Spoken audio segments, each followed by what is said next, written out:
ځمکه مې غره نه ده چې رسوي راځه صاحب موټر ته چلوئ دوی دواړه په سیټ والډینګ کړه دغه په سیټ احتیاط ولیکئ دغه په سپنګولو لارې بچ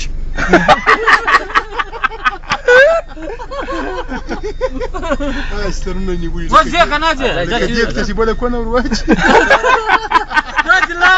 دا خلک عادي وکړه اوس که داسې اتله وای دوه میاشتو هلک بیا اچولی و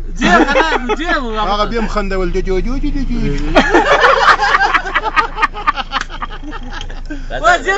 کنیګه وای مړ وری بیا چې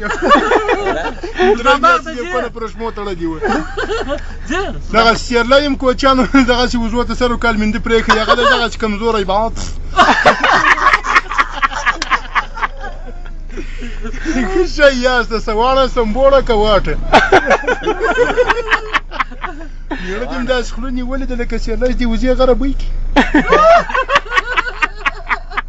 کړي ته سترګې واړه سترګې داسې ونیولې لرې که دغسې ښې سترګې درته نیولې بچه ده که غول وکړو ولکې پلان کوی دا ولې کونګرای به دوه شپې ورته غاپي ښه شی یم پیدا کړی ده په سیټ کې هم دغسې سپرینګي کونګرای یي موټر ولاړی دی لا سر کوره یي بل هم بیا یېره کمه کړې لکه د بایسکل چې کونجغه لري کې په ټوله کې لنډۍ کونه نیولي ده ګرامه نه یې دا لندن ده دا د بي بي سي د پښتو خپرونه ده چې په لنډو څپو 15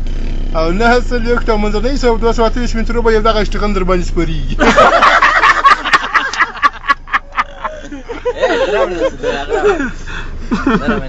دا یې د اخیستو والبخیل یې چې لمونځ کوې شاته دې دغسې کمیس نیولی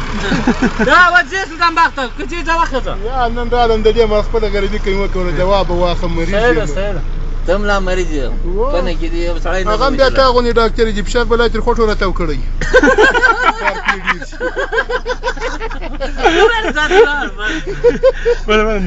داسې واده دې کړی خدای دې ښه زمون جینې درکړه دېږه ته به په بیلر ولاړ یې کار به دې له دېږه سره کړی یو دس په پیر راوړي دا ډاکټر هم ورسره ناسته دی رک پیچکاري بیا په غره ورکړي خدای نیولې ده تور ته وګور خدای به ډېره ښه یې ما ته معلوم یې لکه پاکستانی باران طلب چې په کارګانو کې ناست سپینه کونه دې نیولې ده بیا یې مخ هم تک سور شوی لکه وړکی چې کونه په ټغره وکښي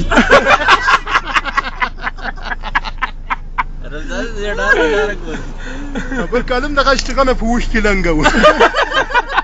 اوښ پر سیره شپنګو ته پیاز نیولی وه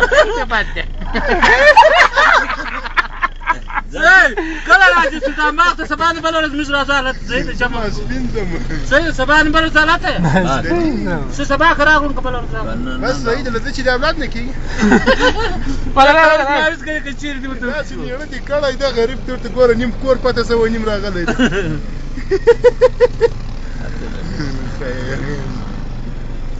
کار جوړ کړه موږ سره که دا نو په یو قسم کې موږ به دې بیا هم نازوو ته مه کوئ سخته